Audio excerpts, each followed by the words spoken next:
पाराशर मुनि की कथा। पाराशर मुनि की कथा। कथा जिनेंद्र भगवान को नमस्कार कर अन्यमतों की असत कल्पनाओं का सत्पुरुषों को ज्ञान हो, इसलिए उन्हीं के शास्त्र में लिखी हुई पाराशर नामक एक तपस्वी की कथा यहाँ लिखी जाती है।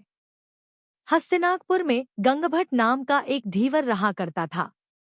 एक दिन वह पाप बुद्धि एक बड़ी भारी मछली को नदी से पकड़ कर लाया। घर लाकर उस मछली को जब उसने चीरा तो उसमें से एक सुंदर कन्या निकली। उसके शरीर से बड़ी दुर्गंध निकल रही थी। उस धीवर ने उसका नाम सत्यवती रखा। वहीं उसका पालन पोषण भी करने लगा। पर सच पूछो तो यह बात सर्वथा असंभव है। कहीं मछली से भी कन्या पैदा हुई है? खेद है कि लोग आंख बंद किए ऐसी ऐसी बातों पर भी अंधश्रद्धा किए चले आते हैं। जब सत्यवती बड़ी हो गई तो एक दिन की बात है कि गंगभट्ट सत्यवती को नदी किनारे नाव पर बैठाकर आप किसी काम के लिए घर पर आ गया। इतने में रास्ते का थका हुआ एक पाराशर नाम का मुनि, जहां सत्यवती नाव लिए बैठी हुई थी, वहां आया।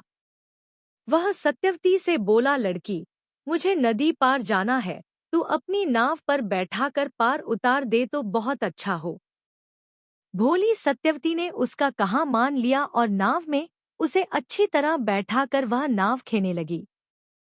सत्यवती खूबसूरत तो थी ही और इस पर वह अब 13-14 वर्ष की हो चुकी थी, इसलिए उसकी खिलती हुई नई जवानी थी।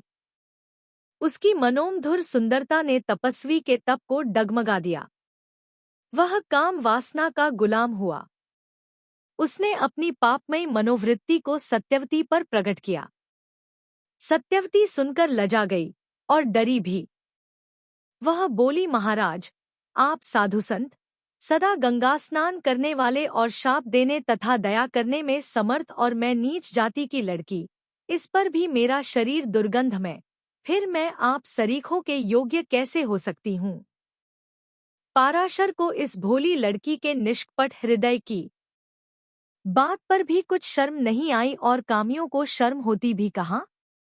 उसने सत्यवती से कहा, तू इसकी कुछ चिंता न कर, मैं तेरा शरीर अभी सुगंधमय बनाए देता हूँ। यह कहकर पाराशर ने अपने विद्याबल से उसके शरीर को देखते देखते सुगंधमय कर दिया। उसके प्रभाव को देखकर सत्यवती को राजी हो जाना पड़ा। कामी पाराशर ने अपनी वासना नाव में ही मिटाना चाही। तब सत्यवती बोली, आपको इसका ख्याल नहीं कि सब लोग देखकर क्या कहेंगे? तब पाराशर ने आकाश को धुंधला कर, जिससे कोई देख न सके, और अपनी इच्छा से इसके बाद उसने नदी के बीच में ही एक छोटा सा गांव बसाया और सत्यवती के साथ ब्याह कर आप वहीं रहने लगा। एक दिन पाराशर अपनी वासनाओं की तृप्ति कर रहा था कि उस समय सत्यवती के एक व्यास नाम का पुत्र हुआ। उसके सिर पर जटाएं थी। वह यज्ञोपवीत पहने हुआ था और उसने उत्पन्न होते ही अपने पिता को नमस्कार किया। पर लोगों का यह कहना उन्मत्त पुरुष के सरीखा है और न किसी ज्ञाननेत्र वाले की समझ में ये बातें आवेंगी ही, क्योंकि वे समझते हैं कि समझदार कभी ऐसी असंभव बातें नहीं कहते, किंतु भक्ति के आवेश में आकर अतत्व पर विश्वास लाने वालों ने ऐसा लिख दिया है।